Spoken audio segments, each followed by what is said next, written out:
Габровската галерия Христо Цокев представя изложбата «Художниците на Априловската гимназия от края на 19 до средата на 20 век». Експозицията е по повод 165 години от обявяването на Габрово за град и 190 години Априлово школо. Събитието се организира със съдействието на Националния музей на образованието. Изложбата проследява историята на кабинета по рисуване на Априловската гимназия, свързаните с него художници и влиянието, което те оказват върху нивото на преподаване, оформянето на културната идентичност на местната общност върху художествения живот в Габрово в този период. В проучването, предхождащо изложбата, се установява, че по това време в гимназията преподават 14 художници, като 8 от тях са получили академично образование в едни от най-престижните художествени академии в Европа – Мюнхен, Торино, Париж, Москва, който показва високото ниво на обучение. От друга страна, това, което е интересно е, че в този момент първото българско светско училище има славата на търговско училище. Тук учат основно децата на търговци, занаятчии, които тяхната цел на образование е всъщност да продължат да работят в канторите на своите семейства и да продължат делото на бащите си.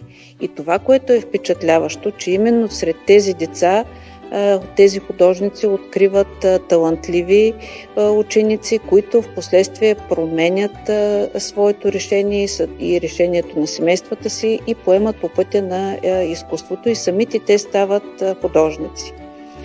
Другото нещо, което е интересно тук да кажем, е, че една част от тях в последствие се връщат и стават учители по рисуване в Априлската гимназия. Именно такъв е случая с един от учениците на първия учител по рисуване Христо Цокев, едно талантливо габровско дете Христо Кихайов.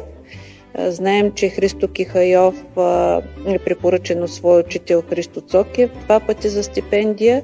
Единия път тя му е отпусната и той заминава да учи в художествената академия в Виена. Така, 1885 година той се завръща заедно с Цветан Радославов, който повечето ваши зрители познават като автора на българския химн. И малко известно е, че той всъщност е и художник, има и художествено образование. В изложбата са представени Христо Цокев, Иван Димитров, Георги Митов, Никола Канов, Цветан Радославов, Петър Димчев, Тодор Карасимеонов, Недялко Каранешев, Иван Захариев и други, така и непознати или слабо изследвани художници като Антон Боснар, Георги Стефанов, Димитър Марков, Христо Кихайов. И така разказваме историята на кабинета по рисуване до средата на 20 век, до едно така изключително значимо име за местната общност. Това е именно учителят Иван Захариев, който остава в историята на българското изобразително изкуство и на художественото образование като преподавател на едно цяло поколение български дори станали световно известни творци: Дора Бонева, Драган Немцов, Ива Хаджиева и Христо Явашев Кристо, които всички са възпитаници на кабинета по рисуване на Априлската гимназия. Освен живописни платна, експозицията представя още снимки, афиши, каталози, собственост на Националния музей на образованието.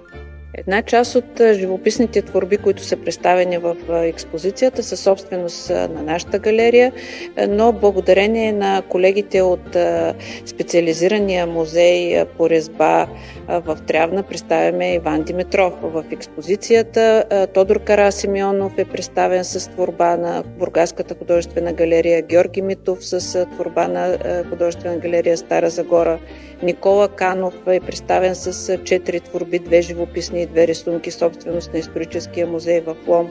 Може би Русе, Димитър Марков, който също е един от първите художници, преподавали по рисуване в училището. Според куратора Нели Недева, темата за художниците, свързали своя житейски и професионален път с Априловската гимназия, предлага ресурс, който не е изследван на местно и на национално ниво. Тя поставя важни за историчността на българското изобразително изкуство въпроси и внася нови аспекти в проследяването на художественото образование у нас.